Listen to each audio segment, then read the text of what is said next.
What's up, everyone? Welcome to Level 7. It's time for another episode of the Agents of Fandom podcast. A little bonus episode today. We got a little pop-up because Monday was one of the wildest, busiest news days in a long-ass time.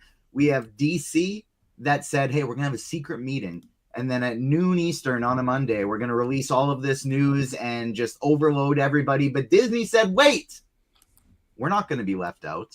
At the exact same time, we're going to release the highly anticipated trailer for Andor Season 2.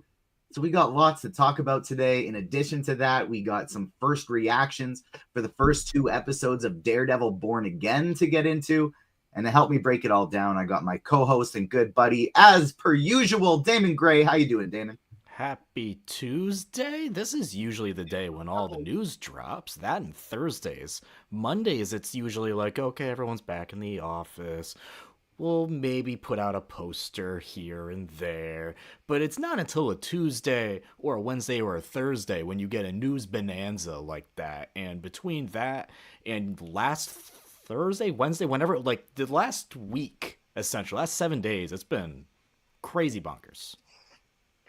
Really has been, and I'm excited to dive into it. Shout out to those watching us live. I see we already got Bex and our own co-owner and former co-host Garrett Blaney hanging out over his lunch break in chat as well, helping us break down this large set of news today. We got my Severance Show co-host every Friday, Rachel Leishman. How you doing, Rachel?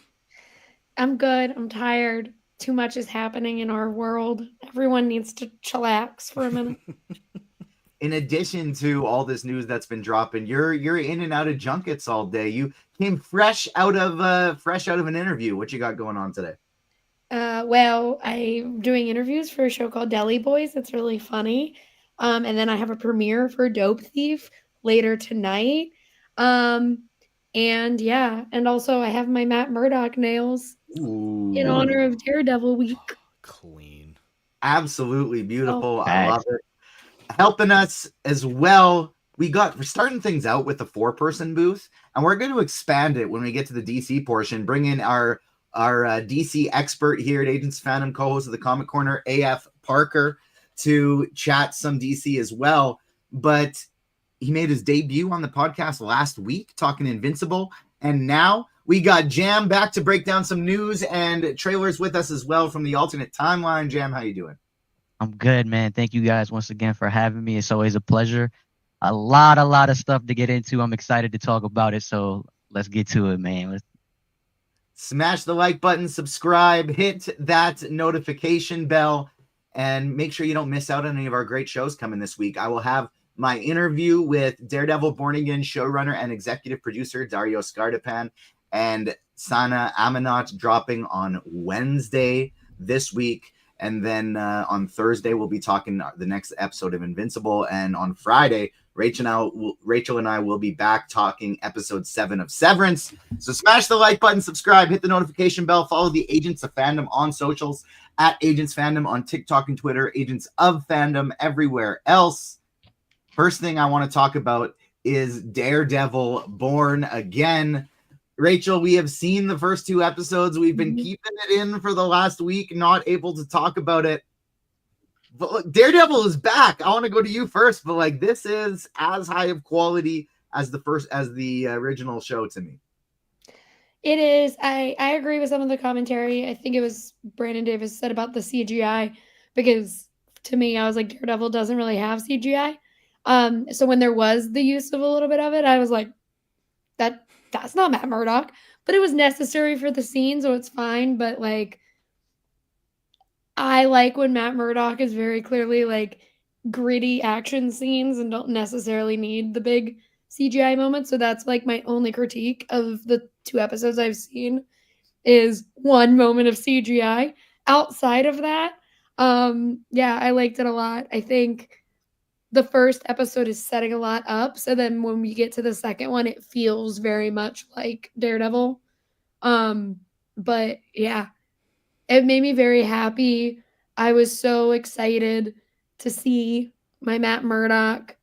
And then Charlie and Vincent D'Onofrio answered my question at the press conference, and we're talking about how much they love each other.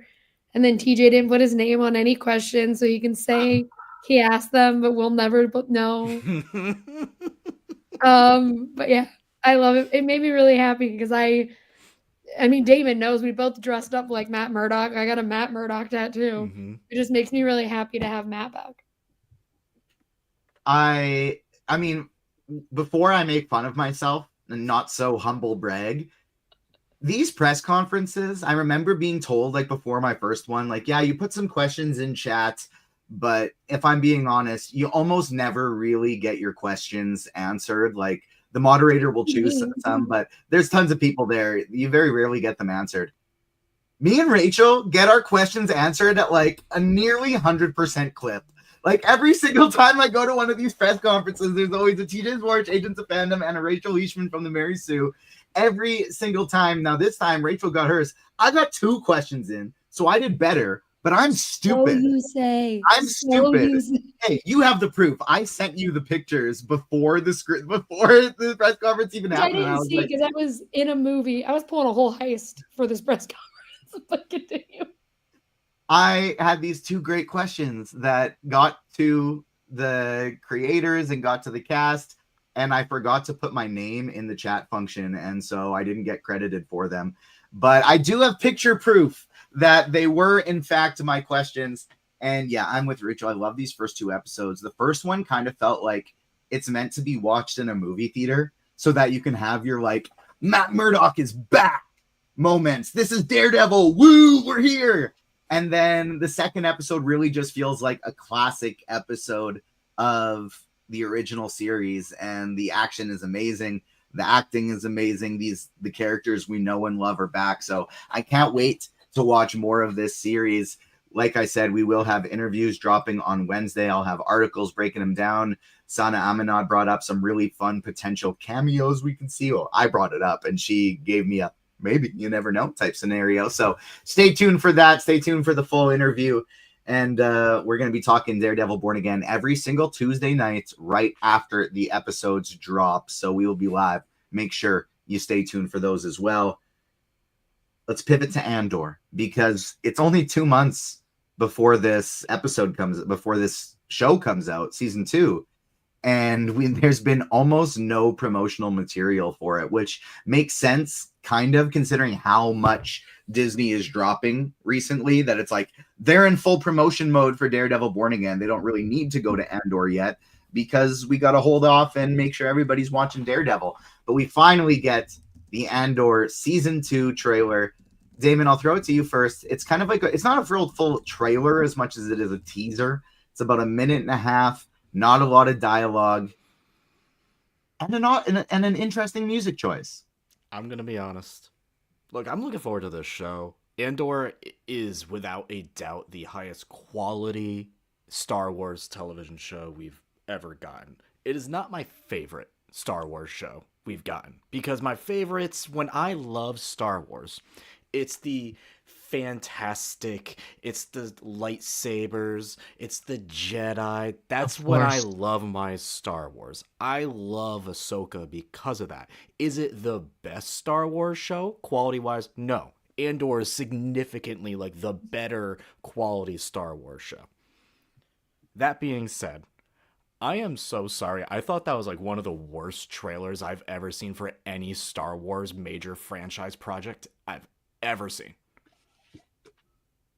Some hot that takes. Did not feel like, look, maybe it's because I like my fanfare, I like my cinematic type of music orchestra behind it, building up to the moments. You put it with like a commercial rock track, like, and we know what this show is about. This is about fighting the Empire. This is some serious stuff.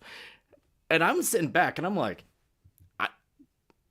if nobody told me this was Star Wars, I'd never know. And, you know, for a lot of people, that's probably a good thing. For a lot of people, that's probably a good thing. For me, that is not my Star Wars. But I'm still really looking forward to the show because I know the show is going to be more than just a commercial track with a bunch of clips behind it. Rachel, I'm sorry. I literally left her speechless. Rachel is always giving me these looks when I say something ridiculous I or had to be the appalling, one and with the now hot it's takes going to here. Damon. I'm sorry. so happy that it's not me. Rachel, what'd you think of this trailer? Well, as a person with a soul, I liked it a lot. Since Damon and Garrett in the comments are my enemies, as a Cassian Andor girl, because I watched Rogue One and I said, "Who's this man?" And then he died promptly 2 minutes later. I love Andor very, very dearly because Star Wars, for all the haters out there in the world, has always been political. It's in the name. It's called Star Wars. So I like that there's a political thriller out there because I get my little space fantasy with shows like Obi-Wan, where there's drama and lightsaber battles and all of that good stuff. I get the new version of that with like the Mandalorian and how they're kind of blaster fighting and dealing with Luke. But with Andor, you get to elevate the Star Wars franchise into something completely different and new, which I think is really exciting. And so I loved that trailer because the first season, Cassian wasn't fully part of the revolution yet. So I like that the song is "The Revolution Starts Now" because we have to use season 2 to kind of show how Cassian gets as involved as he is by the time we get to Rogue One. I love that we have Ben Mendelsohn back as Krennic. I love that they're like, we know you fucking want K2S. Oh, here you go. And just put him in the trailer. Like, I like that we have all of that, but also so many new characters got introduced so quickly, and I don't know who like half of them are. And that excited me because I was like, well, I can't wait to see what this person's deal is. And I liked it a lot because there's a lot of mysteries to solve with it versus a lot of other Star Wars stuff where it's like it is nostalgic and it is a little bit nostalgia baity because we already kind of know where it's going and what happens. And while this has that quality because we know where Rogue One leads, there are still so many things to learn about it because all we know is Cassian's endgame. We don't know everybody else's. Great points on that one. And we got 1-1 on the debate. Jam, I'm throwing it to you next. I liked the trailer because I did feel like although the music choice did throw me off for a Star Wars show, I think in a vacuum it worked for the trailer and for what Andor is. And all I really needed was to just get little glimpses of all of these characters back because it feels like it's been a while since I've gotten to see them again. I am with Damon, though, that even though I think Andor is by far the highest quality Star Wars show, Ahsoka will always be my favorite live action one because Rebels is my favorite Star Wars anything. Star Wars Rebels, the animated show, is my favorite Star Wars anything. So getting to see them come back, all those characters in Ahsoka, just meant such a great deal to me. What did you think of this trailer, Jam? And where does like Andor rank for you among your favorite Star Wars content?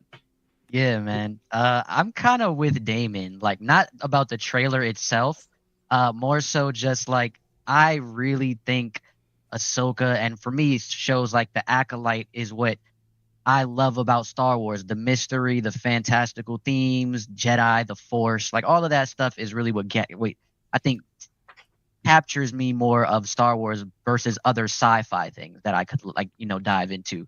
But Andor is good, man. It's just so good. And so I'm with you on the trailer, like from Rachel and TJ, like the trailer just hit for me. I love the music. I didn't even know that was the name of the song.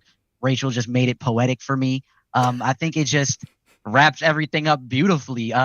Sorry, Damon. I'm with them on a trailer. It's good. It's good. When I just remember Andor was announced, and even like the first episode of it when I was watching, I couldn't help but think like, yeah, like I'll get to this. It's Star Wars. I like Star Wars, so I'm going to watch it. And then with every episode, I was just, oh. And then all of a sudden they're in jail and you're like, wow, this is like some of the best television I think I've ever watched from a quality standpoint. And so really, really looking forward to Andor season 2 coming out, but we're not getting the typical weekly release model.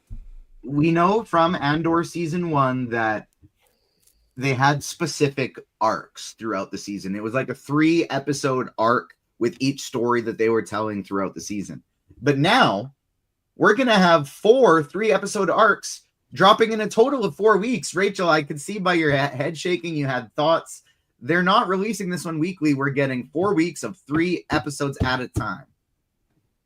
Yeah, I think that's stupid because as I saw on Twitter yesterday, someone said for an entire week we had people talking about Never More Than 12 with the Andy Serkis episode when they're in the prison. And when you do these binge release models, you lose that. You lose the theories. You lose people talking about stuff because everyone is just going to watch those 3 in one go. So whatever we would have gotten, and then less the episodes themselves were created that way, and so they end with like One Way Out or end with something that we all can talk about for a week. We really kind of lose the beauty of that weekly release. It's why Severance works so well. It's why I'm so excited about like Daredevil, because it's weekly and we get to all talk about it versus 3 episodes at once. But I don't know. Like you said, they were like little 3-episode arcs in the first season. So maybe they were like, hey, we can have a conversation about these 3 as a whole in that arc, moving on to the next. But I just think we're going to miss the beauty of Never More Than 12 or No More Than 12, One Way Out, and all of that stuff that we had from season 1, because the next, it's either going to be like we have to watch 3 episodes and that was the middle one, or whatever else. From a purely selfish TV enjoying standpoint, like I'm always happy to get more things always, and so it's like I think I'm going to enjoy watching 3 episodes of Andor a week. But for the sake of the show, for the sake of the social media conversations, I think you absolutely nailed it, Rachel. Like couldn't be more spot on. Damon, I'll throw it to you for your thoughts next. I can't help but wonder if this is not like a strategic plan of they think it's best for Andor, as much as we have a shitload of stuff coming out in the next year and a half because of the strikes, and we just got to get it out. I'll say this when it comes to release schedules. I'm fine with more than 1 episode at a time, but that's only on a premiere type of day, when it may take an premiere finale when it may take like an episode or 2, maybe 3 at most, to really get you hooked in on it. And then after that, it should be a release, like a weekly release model, 1 episode a week, because it allows that conversation to happen, right? I think that we've talked about this now for years at this point. What's the best type of release model? What's our favorite type of release model? Some of us selfishly, we like the binge model, just you get it all out at once. For me, I am so much a weekly release model person. That's how I grew up with television. It's how you get that water cooler talk. And actually, I do agree with Bex. Like, Arcane is actually a pretty good example of how putting things out in a few batches works, because there are some episodes where it's just like, this was a straight setup, and you feel more rewarded if you watch the conclusion to that immediately after. So I think in this case, if we are getting like full arcs, it will be like reading, like, for a comic book term, a trade paperback at a time, where you get a full arc at a time. It's not the complete story. So is this better than dumping it all out at once? Absolutely. I'd still rather it be a weekly model. That way the show can have a longer lifespan, because now it's basically a month instead of several months. What is Disney's next thing right after Andor season 2? I know there's things like The Last of Us and Peacemaker that are going to be coming out over the summer, Disney, and late spring for different streaming services. But for Disney, I can't remember what the next one is. I know Percy Jackson, it would be like Ironheart, Wonder Man are on the horizon, but I can't remember what the next one is after Andor. I would say like Ironheart for the Marvel stuff is certainly behind. Or Eyes of Wakanda. Well, Eyes of Wakanda, but the Marvel Zombies, that's probably Marvel Zombies. Thunderbolts. Well, yes, for movie for sure. Thunderbolts for sure. But I was thinking about from like a Disney TV, Plus for Disney Plus. Yeah, I was like, releases, I don't think they think of it that way personally. I think Disney thinks of it as what is the next release, because when you look at what just happened, Skeleton Crew ended, and then it was Captain America. Captain America ended, and then it was Daredevil. Daredevil is going to end, and then it's going to be Andor. Andor ends, it's going to be Thunderbolts. I think they just look at the property and they're like, this is the thing we need to focus on right now. Because prior to Skeleton Crew, it was what? Mufasa. It's like they just look at what is happening and they're like, okay, this is coming out here. We're putting our eggs in that basket. And I think part of why maybe they did the month release is because they knew that people were going to switch talking about Thunderbolts and not be as focused on Andor as they would have been had the timing been a little different. Jam, what do you think about this release model that we're getting for Andor season 2? I'm in the middle of it personally. It's kind of hard to choose because I actually, shameless plug, I wrote an article about this, the weekly schedule versus the release schedule, up on the alternate timeline. It's interesting. This has been like Damon said, it's been a conversation for years that people have had. And I didn't never really think about it until it impacted me in my personal life. Like my best friend, we watch an anime, Solo Leveling, that comes out weekly, and he's like super excited about it, but he's mad. He's like, man, I just want to watch all of this right now. And I'm like, I get it. And so when it comes to shows like Andor or like Beck said in the comments, like Arcane, I think it depends on the production and the way you made the show. Like back in the day, we used to have cable television, right? And like shows like Nickelodeon, Cartoon Network, or Disney Channel would just be a weekly thing. We would tune in weekly for these shows. And then Netflix kind of introduced this bingeable model that a lot of us kind of went to during COVID because we were at home and had this time to really binge everything. So I think now when we're thinking about television, it's really for me just about the production, right? Like what show kind of works with what. I think for Andor, to Rachel's point, like last time they had them in 3-episode arcs, but it was still if I remember correctly, it was a weekly thing, right? Yeah. Right. They put out the first 2 episodes and then but then it started, I think, weekly.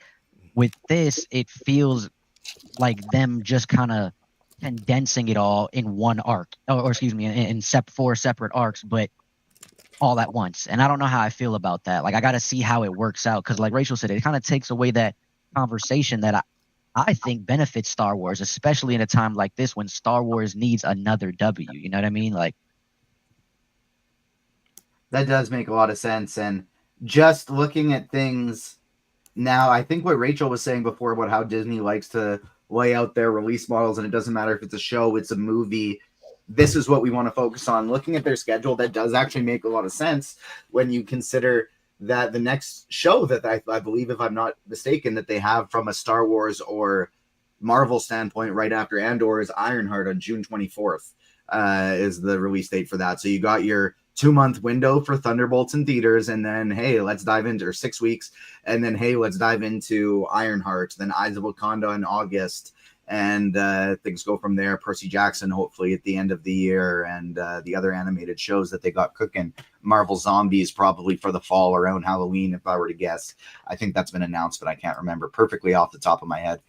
Is there any final thoughts on the Andor trailer, throwing it to the floor to any of the 3 of you before we transition to all the DC announcements? All right, then, bringing in our DC expert co-host of the Comic Corner podcast, AF Parker, all the way from South Africa, coming in. Welcome, AF.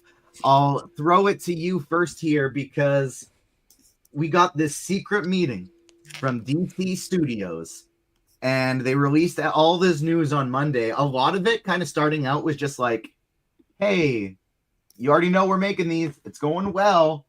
But then they released some bangers, some big time breaking news when we got this final press release from the meeting. What were your thoughts on Monday? And also, welcome. What did you think of the Andor trailer? How are you doing?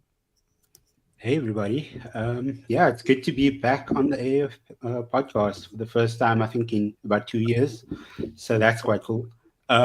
Yeah, it's very reminiscent of the news dump that we got last week, Damon, with all the comics that came out.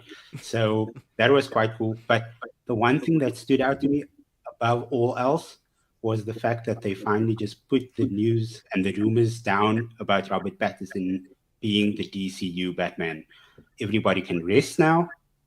We are going to get our own Batman, and I think that's what I'm most excited about. Couldn't agree more. So let's start with the Batman side of things, because the biggest reason for me I didn't want Robert Pattinson to be the DCU Batman has nothing to do with his performance, how I think he'd mesh with the DCU. I'm greedy. I want two Batmans going on at one time. I want a young Batman who's just figuring things out. Hey, maybe in the next movie, some trapeze artists happen to die at a circus, and a young little boy goes to live with Robert Pattinson. And then in the DCU, I want a fully fledged Nightwing, and I want Batman who's experienced and has been around the block. Damon, what did you think of this confirmation we got? Robert Pattinson, no, he's not going to be the DCU Batman. And we got a lot of Bat adjacent news. Clayface coming next year, 2026. Batman Part 2 still doesn't have a full script, but it's looking really good. The Penguin Season 2 is not a priority because Colin Farrell, he's got other things going on. What are your thoughts on the Batman side of the announcements? Look, I'm very happy about it. And AF and I talk about this all the time. We are comic book people. We go to our comic book stores once a week. And do you know how many Batman books are on the shelf every single month? There's like 12. It's fine. People can deal with more than one Batman story. You just have to know this is like one set in the past in another timeline, whatever. This is like your Dark Rated one, and here's like your fantastical, we're dealing with Mr. Freeze this movie, Batman. Like, we can have both. And I think general audiences will be okay with that. They will figure it out. If they like one more than the other, then the DCU executives will realize that too, and they will work around it as well. That's fine. I think it's totally fun and fine to have these two Batman, because I really liked that Batman movie, even though that Bruce, he is young, is supposed to be the world's greatest detective, and he is horrendous at it. He's not very good at a detective in that. He's young, David. Exactly. He's young. He just didn't know El Espanol very well. It's fine. I'm shocking Rachel today like crazy. Rachel, I have finally been surpassed by Damon, who says the most ridiculous things, and even though I agree with this 100%. No, because that is the reason I love the Batman, is because he's actually trying to be a detective for once. Oh no, that's what I Every love other about Batman that movie. Well, He's every other not Batman the movie best is detective. Alfred. Like he's supposed to. Yeah, he's supposed to be the world's greatest detective. And Okay, he's he young. just didn't know I get it. Spanish. No, He was I get it. good It was just outside fun. of the Spanish. We don't know that Google It's just fun. exists in his Gotham. Couldn't just Google translate the Spanish. Bruce Wayne doesn't use his noggin all the time. I'll say this also to answer Garrett's question. Can there be too many Batman? At least for a general audience, I would never do more than 3. Give us Batman Beyond as well. Sure. Jam, what did you think about this Batman news? Did you want Pattinson to be the DCU Batman? Nah, not for like the same thing you said, not for any reasons of his performance or the way they portrayed the character. I actually, hot take, but I think Robert Pattinson might be the best portrayed Batman. I am a Ben Affleck fan personally. Oh. Judge me if you want, because I love the Dark Knight comic, Dark Knight Returns comic. But yeah, Robert Pattinson was good. So for me, there can never be too many Batman. I mean, we had 3 Spider-Man in No Way Home on the big screen. You know what I mean? And people loved it. They ate it up for different reasons, of course. But I don't think, and for me, I think they might. This is another like side theory, but I think that they probably would just do Brave and the Bold as like its own thing to create the Batman mythos and world. And you go from there with the characters in the DCU. It could just be like a one and done thing for the DCU. You know what I mean? I don't know if we're going to keep getting Batman movies along with. Not they'll saying keep they making would. Batman movies. Don't you worry about that. As long as we will be living, Batman and Spider-Man movies are going to be keep getting churned out forever.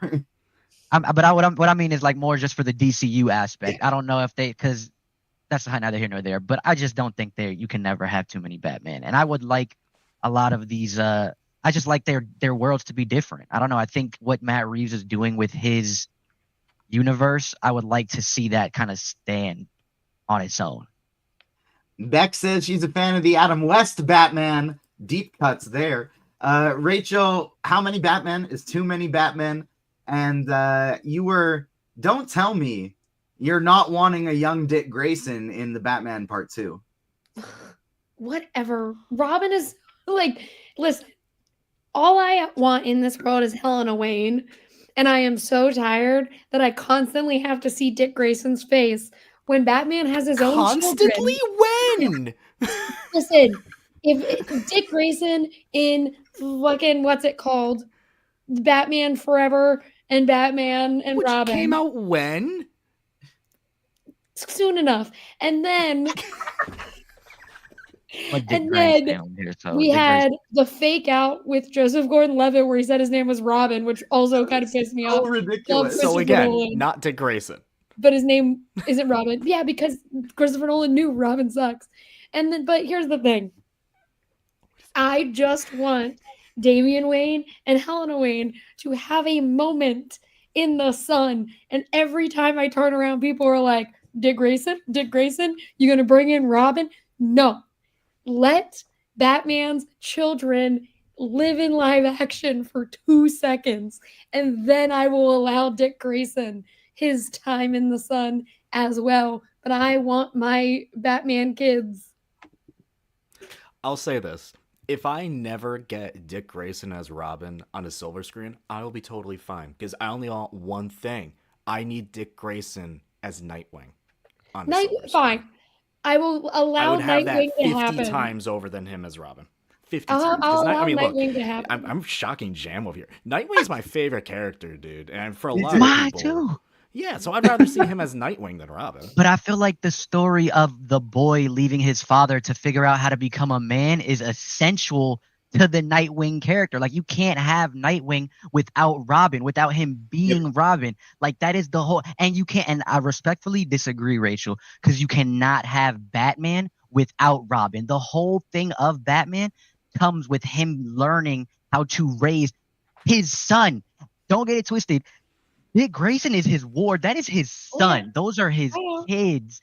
And I feel you, because Damian Wayne is like, it's like 1A and 1B for me, as like Damian Wayne is like one of my favorite Robins. But Dick Grayson is the Robin. Like, he is the boy that became a man. Like, I don't know. It just feels different for me, as also him being the first like sidekick to become his own hero as well. I think you need to see that on the big screen, personally.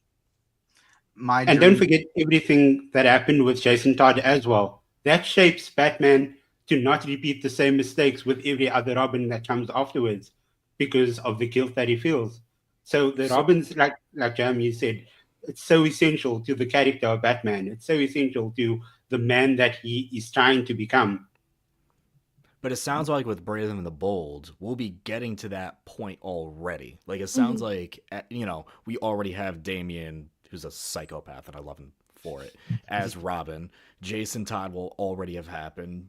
Sounds like Dick will already be Nightwing at that point. I'm fine with jumping there, just be because omitted at the very later. end, we're gonna go through all of these DC projects that were announced, but you have to remember one thing James Gunn said about his DC universe. He's treating it more like how Star Wars builds out their stories. We'll play it over here, we'll play it over there, we'll go forward in time, we'll go backwards in time. We could always tell those stories from the past. That's fine. That could be an animated show or whatever. But I'm totally fine with this first time we see the Bat Family. We haven't had like a Bat Family project from DC in a movie properly ever. Like proper Bat Family. And I'm fine with starting there, and then we can kind of go back if we want from there on. Well, we were going to get that animated story of Jason Todd and Dick Grayson, but it's now sounding like from that update that potentially won't be set in the DCU. That will now maybe be an Elseworld project, just because they're struggling to adapt the story as part of the DCU. AF, it's my dream that we get young Robin, Dick Grayson in the Batman Part 2, and then the entire Bat Family in the DCU. But we've been hoping to get some Nightwing for a while, and it seems we have finally gotten confirmation. There's been reports. It's been weird how it's been reported too. There's just been like articles about totally other parts of the DCU, and then the last line will be like, Oh yeah, and Anna Nagara is writing a Teen Titans project. Who knows when that's going to come out? It just gets slipped in at the bottom, but we finally got the confirmation from James Gunn and Peter Safran that we are getting a Teen Titans movie, which we know that means we're getting some Nightwing. What Not do only you want? Nightwing, we are getting Wally West as well. I'm hoping That's that it comes insane. with some Wally West. That was my next question for you because I know you're a Flash guy, specifically Wally West. And this whole announcement in the start of the DCU has been very absent of the Flash. What would be your dream? And I'm going to ask this to everybody. Who is your Titans lineup that you would like this team to, that you would like the DCU to adapt and have included in this Titans movie? So it would be Robin, Kid Flash, Starfire, Raven, and Cyborg. Has to be. Going like classic TV show with the addition of the Kid Flash. Yeah. Damon Garfield will come in later. Don't worry. I saw you look. No, that's not who I'm surprised with you about. Oh, okay. Do tell. There's always like one character with the Teen Titans that you always bring up, and you get excited when they get put into the mold because they traditionally recently have not. Who is that? We got too many Blank. people for the mysterious questions, Damon. We got to move Yeah. it. We got to keep it moving quicker than that. I mean, look, I'm surprised that you didn't at least say like Dada in there. Yeah. The thing is, if I'm choosing 5 people, I'm picking my 5 favorite characters that I have some nostalgia connected to, that I like most. And like Dawn is a cool character, but yeah, she's not making my top 5. Honestly, I'm more putting this off just because I pretty much have the same team. It's like it's the Teen Titans team from the mid 2000s animated shows. Like that's my Teen Titans team, so I have to throw Beast Boy in there. But what I will say, my quote unquote fear with this Teen Titans project is because we have seen that pretty much exact team laid out in the Titans show not too long ago. We got that. How do you make it different? You knew 52 it. So my worry with this, if we are doing Teen Titans and it's set within like the modern continuity DCU, like up to date, that means Robin would be Damian. They'd be led by Nightwing, led by Starfire, and you'd have a young Beast Boy, a young Raven kind of thrown in there. So how big is your roster then? It wouldn't be that big, honestly. I'd probably just stop there. It would be like maybe 3-4 Titans. Do we think this movie will potentially be like the movie that Dick Grayson becomes Nightwing in? Like, do we think this will be his transition of? Did that with the show. Yeah, but that show wasn't part of this. What do you think, Jam? Like, what's your Titans roster, and what do you think will be like the age range premise? I think Damon makes a good point. It just depends on where this is in continuity. Like, is this one of those flashback movies, like you mentioned, that they possibly can do within the timeline? Or is this going to be like in modern times? If it's in modern times, which I'm assuming it's going to be, I think because we have the Batman Brave and the Bold, that we're going to have the Titans themselves. And I think the name Teen Titans is just synonymous like with Titans, because I mean, you have the Titans NFL team, you know what I mean? So I think it's gonna be the Teen Titans, but we'll have like the Titans team, which is like Donna Troy, Dick Grayson, Aqualad, or I guess what is he? He's Tempest. Yeah, but like I think we'll have the late teens, early 20s Titans, and then we'll have, like what Damon said, like the new 52 team where it's gonna be like Blue Beetle, maybe Beast Boy, Damian Wayne. Depending on what age Raven, which I'm assuming she has to be Garfield's age, have Raven in there. So I think we'll have both. I think we'll get a little bit of both if it's current DCU continuity. If it's in the past, I'm going to assume it's just the classic team because James Gunn is very much of a fan of like that classic era anyway. So I'm assuming it'll be like Robin with the short shorts, Wonder Girl, like that team. That's what I'm assuming. But I would hope that it's modern continuity. So it builds out the lore of the Titans or Teen Titans more. Rachel, what do you think the timeline's going to be? Are they going to be actual teens and just kind of figuring out? And who would be your hopes that get put onto this team? I feel like the only guarantees are Dick Grayson and Starfire that are in this movie, and anything else is kind of still up in the air. Well, yeah, I hope they're kids because I think everything else is like building teams or building the hero because like Superman, from what we know, is like the origin of Superman and like how he becomes the Man of Steel. That's what the trailers gave me anyway. And then like with the Batman is really, really young, and I know that's not the DCU Batman, but that is still like an origin. And so I would feel like Teen Titans should also be the origin of these teens coming into their own as superheroes. My team though, I'm gonna pick a bunch of ladies because I want Raven, I want Starfire, I want Wonder Girl, but then I would have Cyborg. And sorry to the Robin heads and the Nightwings of the room, but I'm gonna go Beast Boy because listen, I don't want to continually be mean about Robin, but I didn't get my Batgirl movie I was supposed to get, and I've been a Barbara Gordon girl, and I've never gotten Barbara Gordon because that was not Barbara Gordon in those Joe Schumacher movies. And again, I'm a Helena Wayne girly. I've never seen Helena Wayne. I've never even gotten a sniff of her in anything. So I don't want any more boys. I want my girlies to have their time to shine. So I'm picking a mainly girl team and then Cyborg and Beast Boy. Rachel, you can always go back to, what was that, the WB show back in the early 2000s. I think it was called Birds of Prey. Yeah. You want Helena Wayne, you can see her there. Listen, I want It's her not even to available have on an streaming. like these boys in a movie. You know how long I waited for Wonder Woman? I'm not waiting that long for another female hero to have her own thing. I want Bumblebee on the Teen Titans. That's a girl I would probably like love actually. But then see now it seems like we sort of like crossing that boundary into like Young Justice territory. This is why I think it kind of needs to be Starfire and Nightwing rebuilding the Titans, and you have flashbacks throughout of it where you see their early days with the Titans, of them with, say, Wonder Girl and some like Donna and some heroes that you are going to make be a little bit older. And then you have Raven and Beast Boy joining this team for the first time, and they're among the new recruits.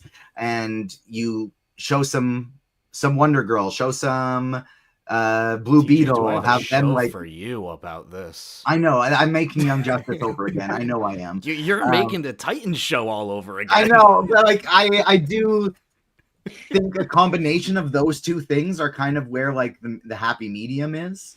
And I think like you already have like Barbara Gordon as Oracle, as kind of like the person in the chair behind the scenes figuring things out for them while they're already going. And it just kind of, I think, works. That'll be what works best. That would be my hope for it.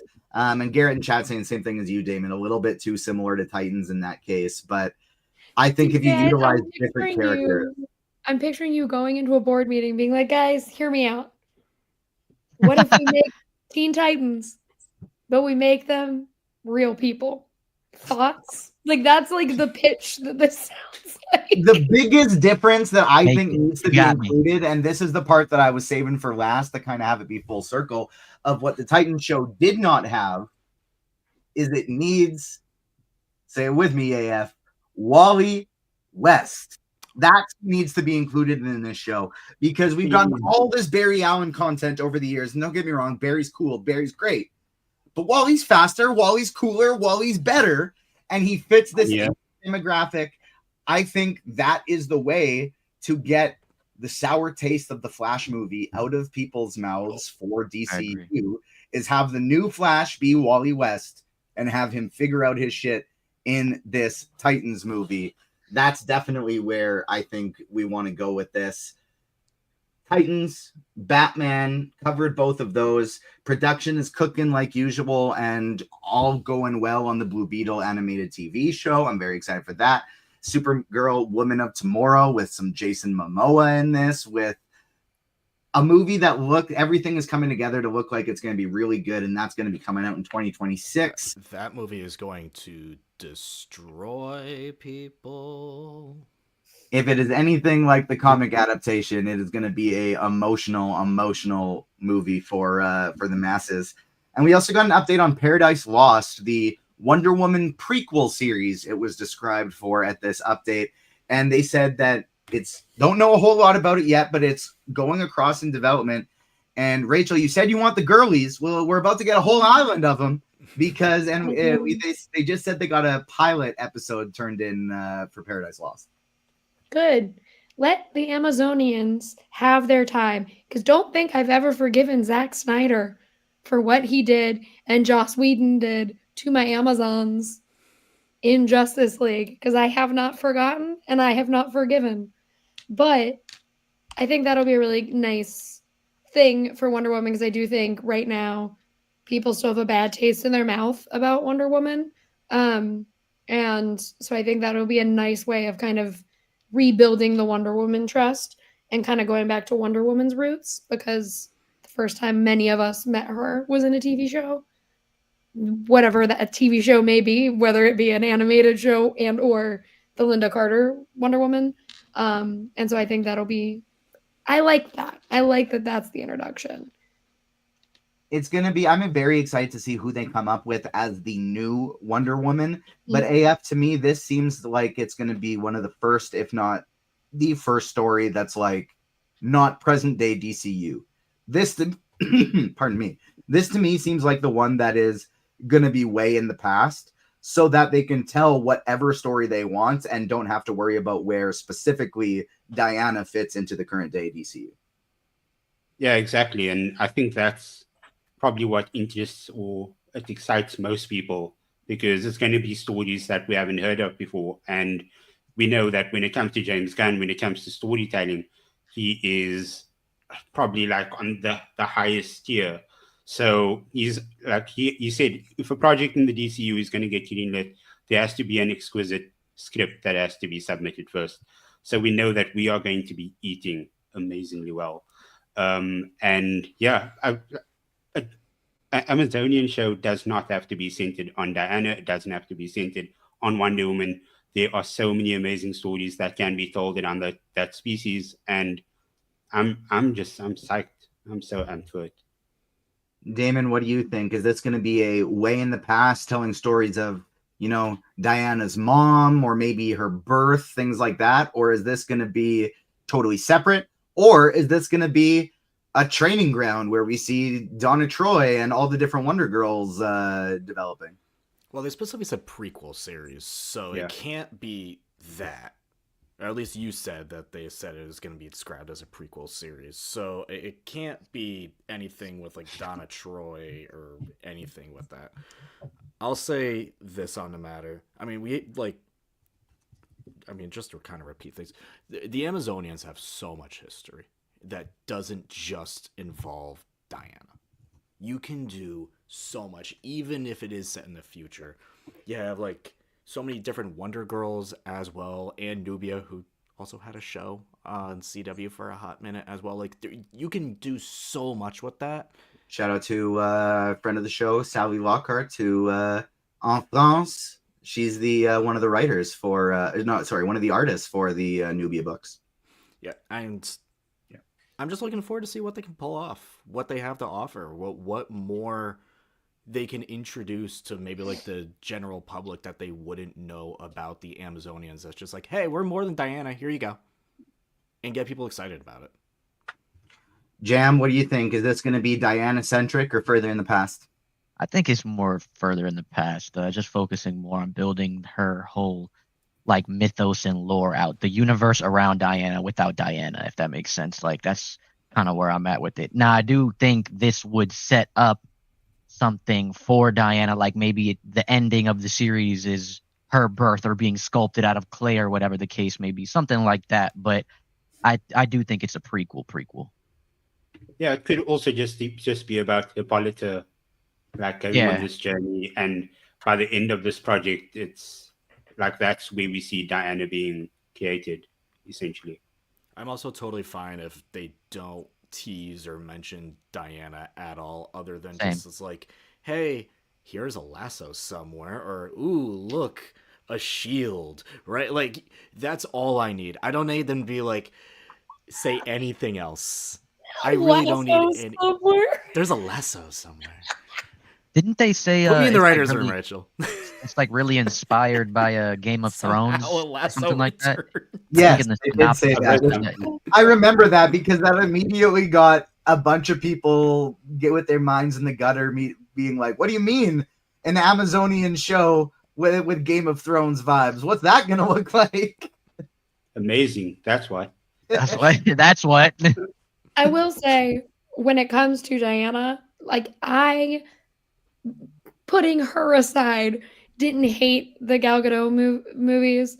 However, that was like a different Diana. I want warrior Diana this time around, and I want to watch her actually like kick ass, because that was like the hope and beauty version of that Political. character, which I also love very much. But I want to see someone who I'm like, yeah, she would break a dude's neck. And I know it's not true, but there was an image from Twisters going around where they were like, it's Batman, Superman, and Wonder Woman, and it was Katie O'Brien, Glenn Powell, and David Cornsweet. And I wouldn't be mad with that casting of the Justice League characters, but also I know who I am. I know that I'm a person who, that's not surprising, but I would really enjoy someone like Katie O'Brien, if not Katie O'Brien, kind of tackling a character like Diana, because I feel like that is an actor who can, I believe, could fuck me up.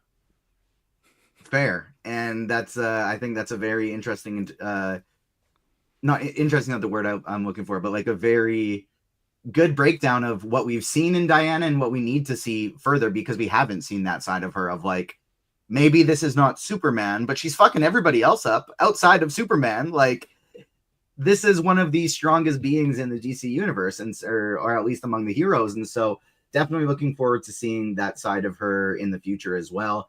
We did get some, sad news from all the DC updates. A lot of projects that are not, they announced early on that are not coming together the way they had planned, which is again why they're not going to be announcing stuff now. And like AF said, until they have a full script that is ready to go, because Waller has been delayed. Booster Gold. They had a writer who they said was falling in love with the movie, who was falling in love with the character, and then fell out of love halfway through writing, and so that's put on the back burner. Perfect Booster Gold analogy. Honestly, you got Swamp Thing, which hasn't been started yet. They're essentially just waiting on James Mangold for his schedule to clear up and for him to be ready. And The Authority is the one that's probably been put the furthest on the back burner. That's not coming anytime soon. James Gunn said he has an idea for a movie and he wants to do it, but there's been no script or timeline to be able to make it work. That's what he said was the biggest thing. And I think that was actually the biggest question people had when they announced the Authority movie is, so you're doing Superman, Batman, and the Authority? Where's this going to be set? When's this going to be set? Is this another universe? Same universe? And so putting that on the back burner, I think makes a whole lot of sense. Sergeant Rock is still going, but they said Daniel Craig was never attached to the role at all. They had never actually talked to him about it. Outside of that, I think all the biggest stuff is the animated stuff that they released. We are going to have a DC superheroes show, a Starfire animated show. We got Lanterns, which is not animated, coming out next year, but My Adventures with Green Lantern, set in the same universe as My Adventures with Superman, which I am thrilled about because I love that show, coming from the animated front as well. Of those announcements in terms of animation, AF, throwing it to you first, which one is speaking your language? Which one are you most excited about? I think out of all of them, it would probably have to be the Clayface one. I think I love everything that they had to say about Clayface. And also, there was one line that he said about DCU Batman. He could show up in another project first. Good. and I think they're starting to shoot Clayface in July this year. So you never know. They might end up casting the new DCU Batman, and he probably shows up in a post credit in Clayface, because I think that's the only one that actually makes sense. Peacemaker season 2, but they've shot all those scenes already, so they probably won't shoot anything else. But yeah, I think Clayface, the premise looks good. The horror thriller vibe, that it's going to be amazing, and then the potential tease of maybe having the DCU Batman in there, just it's a winner. Heck yeah, I love it. And then among my adventures with Superman, DC Studios, Superpowers, and Starfire, which of these are you most looking forward to from an animated perspective? So I loved my adventures with Superman, and then when I read the premise of the Green Lantern show with Jessica Cruz, who is one of my favorite Green Lanterns. Like if you aren't reading the current Green Lantern comic, there's a new #1 that came out last week or 2 weeks ago, Green Lantern Corps #1. It's an amazing place to jump on. Jessica Cruz is in there along with the other Green Lanterns, but she's an amazing character. And I can guarantee the moment you start reading about her, you will fall in love with that character. And I can't wait for the show. It's going to be so good. Hell yeah, I love that. I couldn't agree more. I love my adventures with Superman, so I'm really looking forward to that. I don't know much about Jessica Cruz, but I'm looking forward to finding out about her. The DC DC Superpowers show is going to focus on Lightning, Flash, we don't know which Flash, Plastic Man, Aqua Girl, a Green Lantern, and Terra as students in a school with Martian Manhunter as the principal. That sounds wild. Rachel, what of the animated shows are you most looking forward to? Oh, well, I guess I like My Adventures with Superman, so I'm excited about the Lantern show. I'm the most excited about that Lantern show, though, because my brother, that is his favorite, is he loves the Flash. Like, he cosplays as Jay Garrick, like, that's his guy. And then he's a big Lantern dude. So growing up, I had to listen to everything about the Lanterns.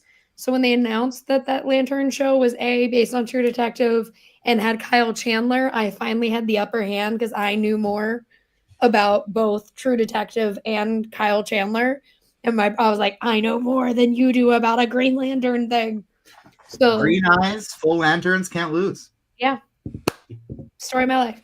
But yeah, I'm excited about all the Lantern stuff for my brother because I have watched that man justify the Ryan Reynolds movie and say it was good because he has not had that many Green Lantern things. So for me, I'm like, I'm happy for him that he's going to get all of his little lanterns and be very happy. Jam, how about you on the TV side of things or live action? Which are these projects standing out? And then on the animated, which ones are you most looking forward to seeing?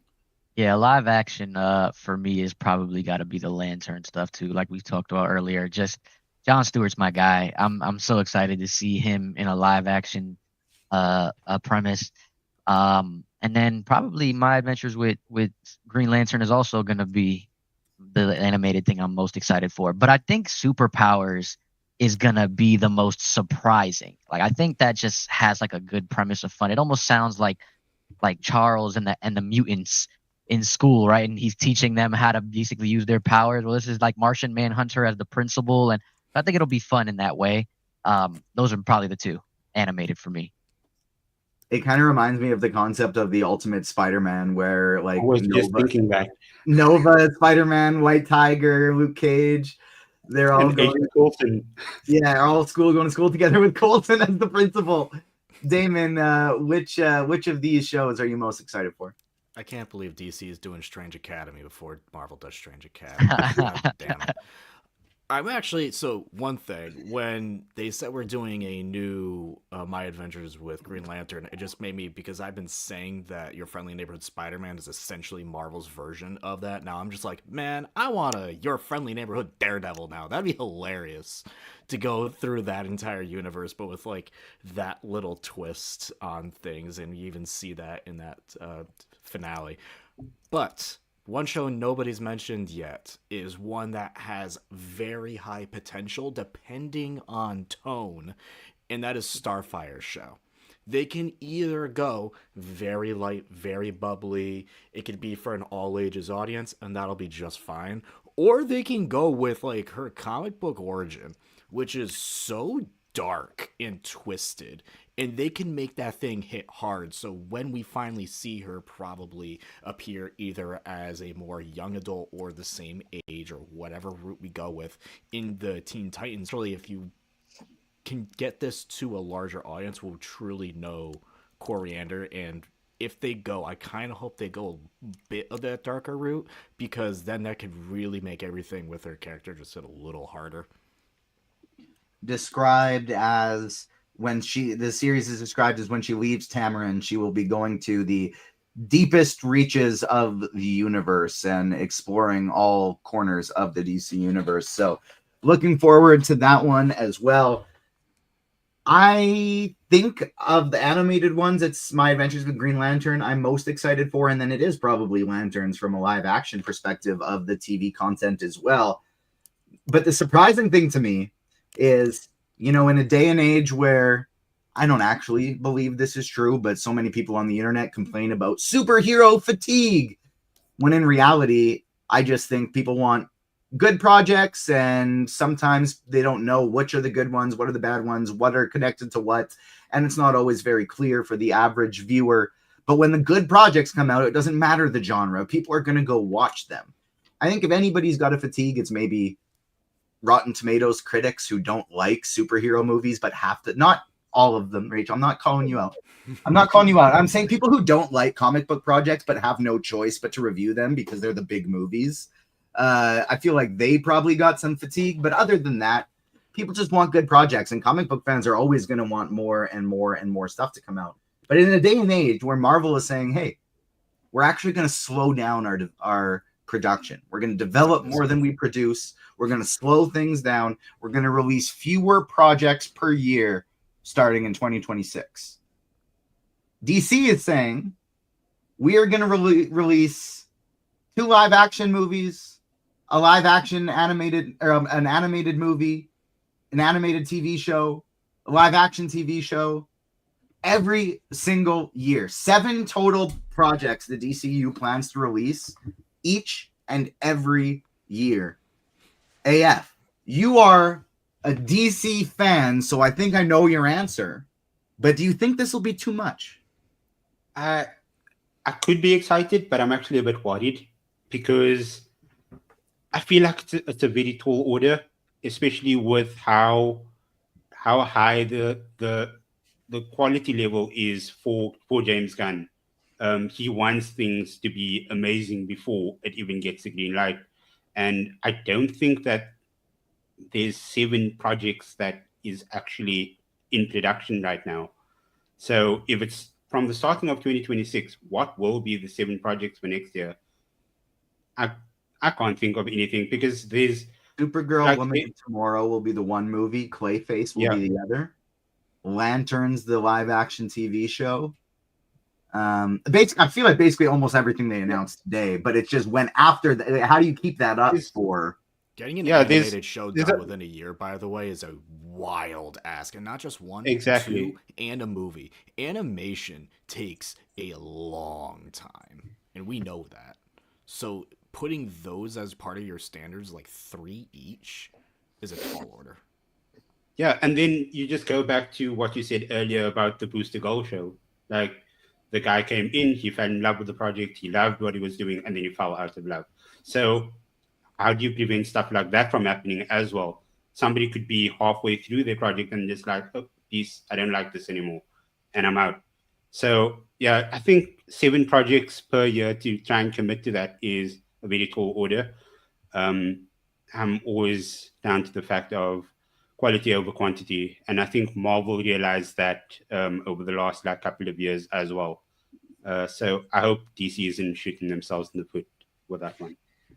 If it actually happens, I'm all aboard. I'm all for it. All systems go. I'm ready to rock. I want as much content as possible all the time. That's just kind of how I am.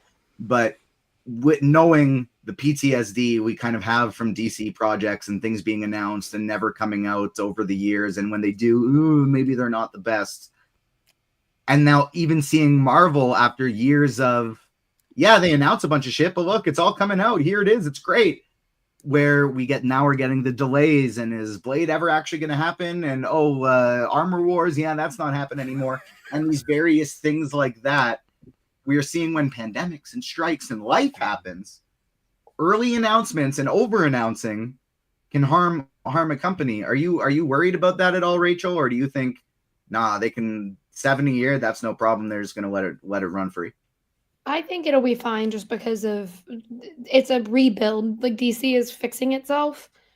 So I think it is currently fine. Like if this was like Marvel and had all of those years of things and they announced that kind of stuff, then I'd be a little but I think it's fine given the state of DC as it is. Jam, how about you? Are you getting any of the vibes of it's brand new and it's a lot of content, I love it? Or, post Endgame, Disney's saying, hey, announce all the Marvel shit, and they announce all this stuff that they don't really have a plan for yet. Are you think it's going to be, which side are you more so on? I think it's a little different for what DC is doing, kind of like what Rachel said, because it's all new. And I think with James Gunn helming it, he's like, we're not going to announce the specific project until we have a green light, until we're good to go. But I have a plan to at least put out 7 projects under DC Studios. Now, I don't even know if these things are all going to be DCU. Like, are they all canon to the DCU? So he could just be saying projects like we got a DCU movie, and then, oh yeah, the Batman 2 comes out. And then we have like an animated season like Harley Quinn coming out, but then also, so I think it works. I think it'll gel really well with the DCU and what DC already has they're working on individually with, different filmmakers, animators, things like that. I think it'll be fine.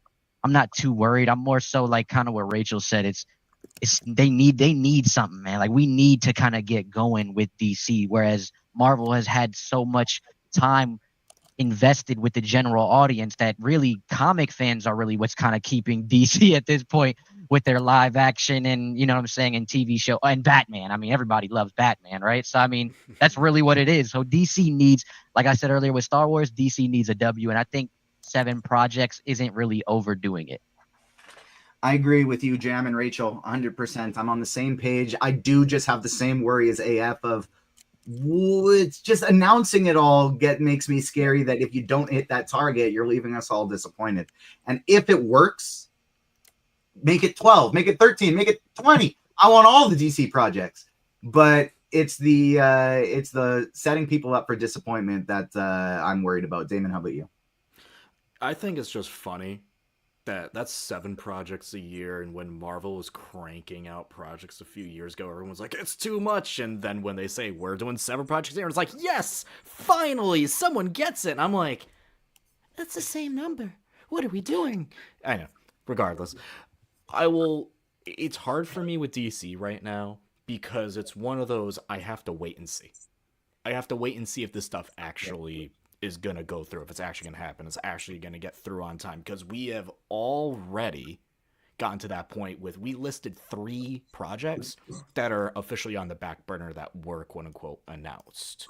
We already have that, and we haven't even had our first movie out yet. So I have to wait and see with DC Studios in terms of, can they do this consistently? And then if so, after that, okay, green light's on, let's go.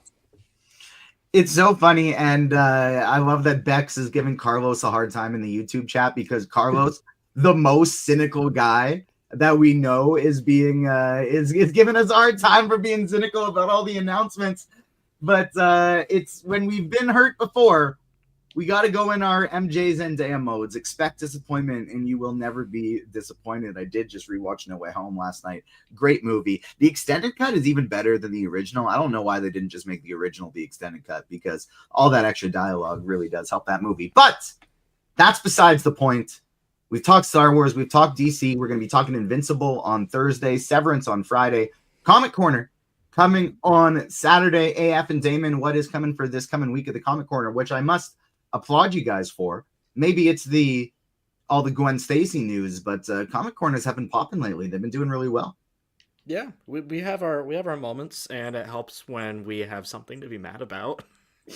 Especially last week when they're just dropping news like crazy. And part of it was, hey guys, we're digging up Gwen Stacy's grave and making her a Gwenpool. Hey, but isn't Gwenpool not technically Gwen Stacy? Yes, you're right. We're making this very confusing for everyone. And she has Wolverine powers now. Why? We don't know. So that's happening. And then, TJ, it's a personal attack on me. Do you know who's making an appearance in those comics?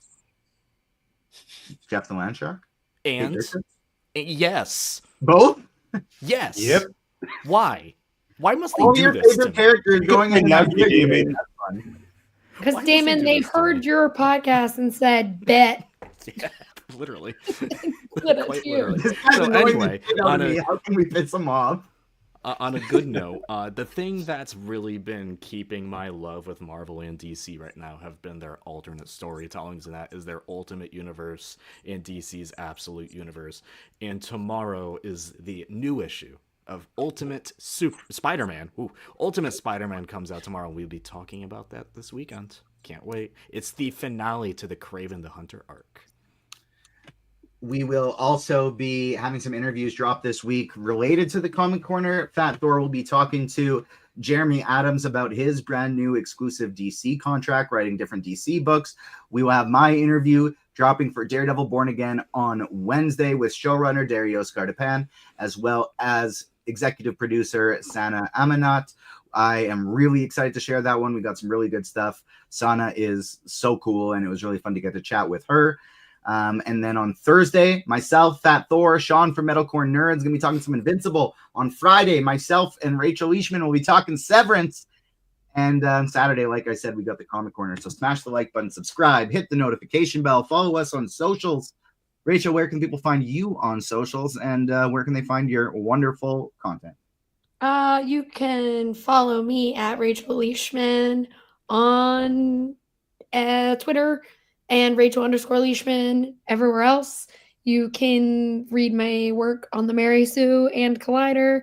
Subscribe to our YouTube where you can see my interviews, and you can listen to my podcasts, Padro Pascal, the Powell Pod, the Fordcast, Cinema Sibs, and then the Severance when I do with TJ, all where you find podcasts. Heck yeah. And Jam, where can the people find you on socials? Where can they find your pods?